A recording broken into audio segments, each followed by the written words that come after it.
It seems like he's just doing whatever the beat makes him feel, not necessarily written.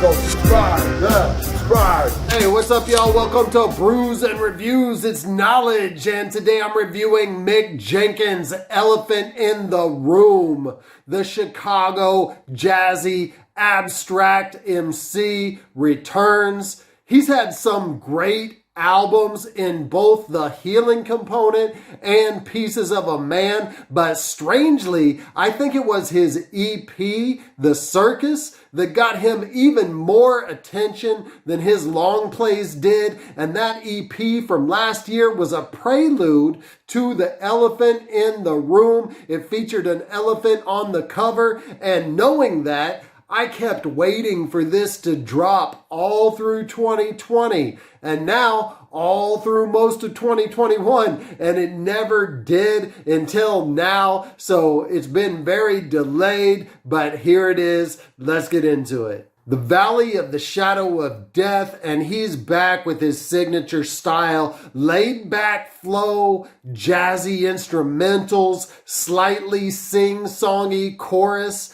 and he displays a lot of wordplay as he tells his tale of the backstabbing in the music industry on this track. Things you could die for if doing while black, a thought-provoking and intriguing title. And while he spits about doing a lot of mundane things, these are still some of the best lyrics on the project, because he's talking about these mundane things that a lot of us take for granted, and it makes you realize how sad this situation is and how fucked up the system is. He says, might want to go for a jog, might want to sleep in my car, might want to sleep in my bed, they want to bear my arms. Though mundane tasks, these aren't just random activities that he's throwing together, they mean something. Breonna Taylor was actually murdered in her bed. Ahmaud Arbery was actually murdered on a job.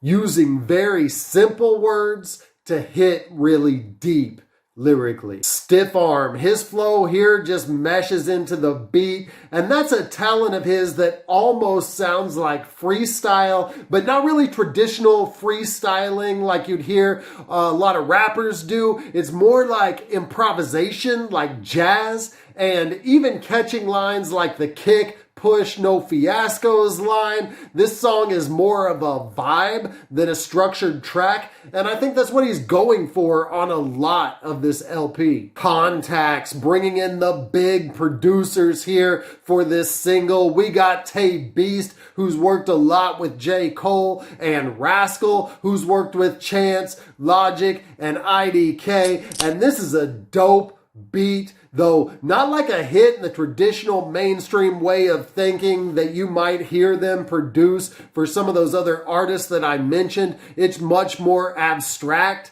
much more loose, and Mick complements the style perfectly, spitting disjointed thoughts held together through his delivery. And like he says, he's not trying to be on the mainstream wave, but he's still making noise. He says, went against the wave, but I'm no Hasselhoff. Ain't no more low key, I took the silence off. Also, check the real eyes wordplay on the chorus too. It hints the title of the track, Realize. Contacts, and this is another great lyrical display from Mick Jenkins. And actually, I'm gonna drink to this track. I am sipping on an Anthem Brewing's Oktoberfest. This is a local beer from Oklahoma City, Oklahoma, coming in at 5.5%. This will end my Oktoberfest. I think by the time I release this video, it'll actually be November, but I'm recording this on October 29th, the same day that this album dropped. So this is my last Oktoberfest of the year. Great beer. Continuing to listen to this great album. Let's go. Scottie Pippen Man, listen to this flow, and you'll see what I mean when I say that he's improvisational. So many different things going on with his voice and flow. It seems like he's just doing whatever the beat makes him feel, not necessarily written that he had prepared to come into the booth with this beat. Although his lyrics are intentional in spaces to fully build his symbolism, this is a love song, basically saying that he is the Pippen to his girl's Jordan. In other words, he can't win without her. Gucci tried to tell me, check out the musical themed wordplay here. He says, she stole my soul, must be in blue suede shoes. I'm in her Kool-Aid, she got the juice, I call her Cool G. Really like that first line. It's a thinker. He's referring to Elvis and his hit song Blue Suede Shoes. Elvis indeed stole the soul in his music from black musicians. And the Cool G rap reference is because Cool G was part of the Juice Crew. Speed Racer, really unique beat on this, surprisingly produced by another good modern jazzy rapper, Saba. And Mick comes through lyrically on this as well. He says, I'm skipping rocks that I swear used to be my stepping stones. I'm stepping light like I'm on ice so none of my lessons clone. Please do not hate me cause you're less informed. Thought it was one of those no weapons formed situations. Truffles, he switches up the flow to snap over this hard bass. Truffles are mushrooms, and Mick says he's off the mushrooms, and you can feel the psychedelic vibes on the track, even though truffles aren't the kind of mushroom you would trip from. But the last lines show how layered his lyricism is. He says, watch out for the shark. No weapon for him, not even that stark.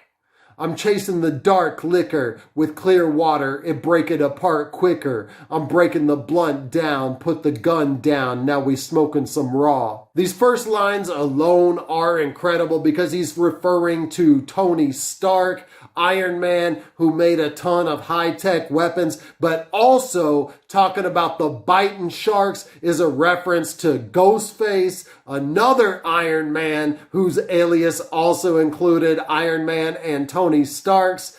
Layers. Is this cigarette? Very chill vibes here, and one of the best beats on the album in my opinion. Such thoroughbred lyrics throughout the track, especially with the last lines. He says, I'm the type of to cop Baltic Ave. Been picking up the type of shit I ought to drop. I'm on my Andre shit, I might just go and grab a flute. Cause flipping your shit for the mob is how they often flop.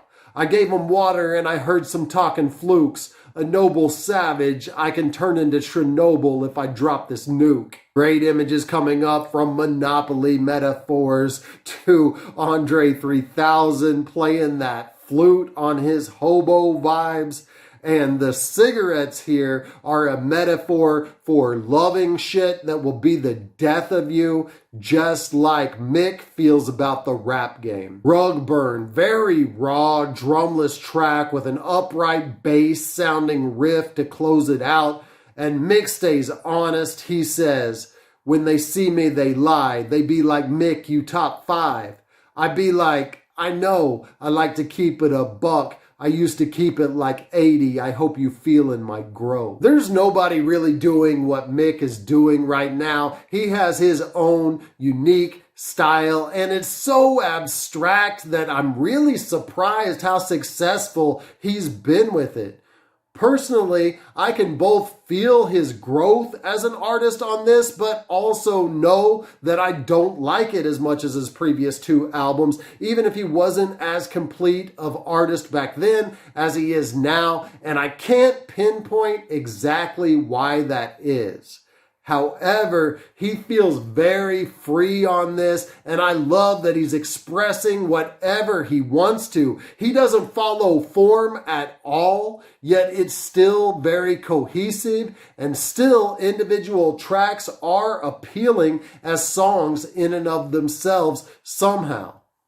I give this an 8 out of a 12-pack. Thank you for watching my review of Mick Jenkins, the elephant in the room. If you like this, go ahead and hit like now and hit me up in the comments. If you didn't like it, also let me know why in the comments. I drop hip-hop and hops related content consistently, so subscribe to my channel now. And until I see you next time, keep buzzing. Fucking man says subscribe. But if he's on his channel saying that somebody's album is better than mine, unsubscribe to that motherfucker. No, your album's the best, man. There you go. Subscribe. Yeah. Subscribe.